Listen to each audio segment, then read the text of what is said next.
نبی کریم صلی اللہ علیہ وآلہ وسلم نے ارشاد فرمایا، ارشاد باری تعالی ہے، میں اپنے بندے کے متعلق گمان کے مطابق معاملہ کرتا ہوں۔ بندہ جب بھی مجھے یاد کرتا ہے میں اس کے پاس موجود ہوتا ہوں۔ اگر وہ مجھے اپنے دل میں یاد کرتا ہے تو میں بھی اسے اپنے دل میں یاد کرتا ہوں۔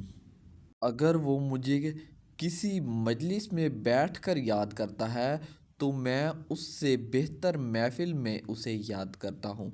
اگر وہ ایک بالشت کے برابر میرے قریب آتا ہے تو میں ایک گز کے برابر اس کے قریب جاتا ہوں، اور اگر وہ ایک گز کے برابر میرے قریب آتا ہے تو میں پورے ہاتھ کے برابر اس کے قریب ہو جاتا ہوں، اور اگر وہ میرے پاس چل کر آتا ہے تو میں اس کے پاس دوڑ کر آتا ہوں۔